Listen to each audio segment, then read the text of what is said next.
ఆ 4 ఎకరాలు ఇచ్చినాక అమ్ముకొని తినాలి అని చెప్పాడు. ఎన్నాళ్ళు తింటాం అమ్ముకొని, ఎన్నాళ్ళు తింటాం? అదే నేను అంటుంది. ఇప్పుడు పొలం ఉంటే ఏదో 1 ఏళ్ళు దండగ రావచ్చు, 1 ఏళ్ళు లాభం రావచ్చు, డొల్లించుకుంటా బతుకుతాం, దాని మీద ఆధారం, పని చేస్తాం ఏదో ఒకటి. వరకు కూర్చోవాలి, వరకు కూర్చున్నా రోగాలు. ఇప్పుడు వ్యవసాయం దండగ వస్తుందని మాకు తెలుసు. దండగ ఎందుకు వస్తుంది? ప్రభుత్వాలు సరిలేకనే దండగ వస్తుంది. మా గవర్నమెంట్లో రైతు అంతా సంతోషంగా ఉన్నారు, గిట్టుబాటు ధర అని చెప్తున్నారు. గవర్నమెంట్ గిట్టుబాటు ధర దేనికొంది చెప్పమను. అన్ని పంటలకు గిట్టుబాటు ధర చెప్పి అచ్చని చెప్తున్నారు. దేనికొంది? ఇవాళ మొక్కజొన్నలు ఉన్నాయి, 1600 అడుగుతున్నారు.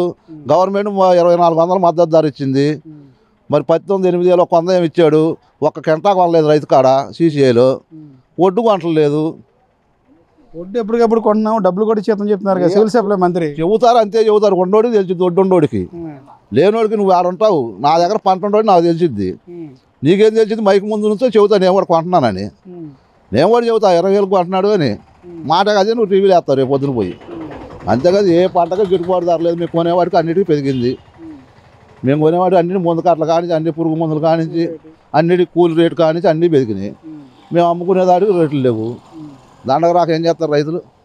సరే దండగ వచ్చి ఏదో వచ్చి తప్పదు రైతు బండియకుండా. మేము బండితే తినేది. మామూలు మైకుల ముందే రైతే రాజు అంటారు. కానీ ఏ కంపెనీ వాడిని కాదు కట్టుబాటు చేయదు ప్రభుత్వం. ఏ ప్రభుత్వం కూడా కాదు. వాళ్ళు చెప్పడం వరకు టీవీల ముందు అంతే. రైతు రాజులాగా చూసేవాడు ఎవడూ లేడు. ప్రభుత్వం ఏ ప్రభుత్వం చూడదు. చూడాలని నిబంధన చేయాలి. నువ్వు వచ్చే మందులు మేము కంపెనీ వాడు రేటు వేసుకుంటున్నాడు. ఆ రేటుని ఎందుకు తగ్గి కంపెనీలు చేయలేరు మీరు ప్రభుత్వాలు? మ్యానుఫ్యాక్చర్ వాడు 2 ఏళ్ళు వేస్తున్నాడు, 1600కి అమ్ముతాడు, లేకపోతే 1500కి అమ్ముతాడు. వాడు ఆ 2 ఏళ్ళ దాకా అమ్ముకోవచ్చు.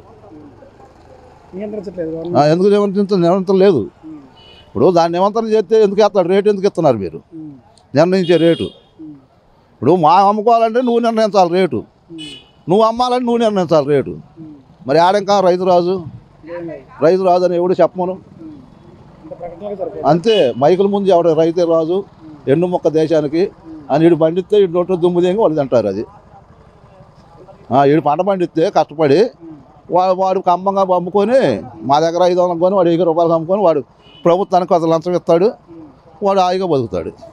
రైతు రేంబోగులు చాలా పడి కొట్టుకొని చివరికి మట్టి తినాలి.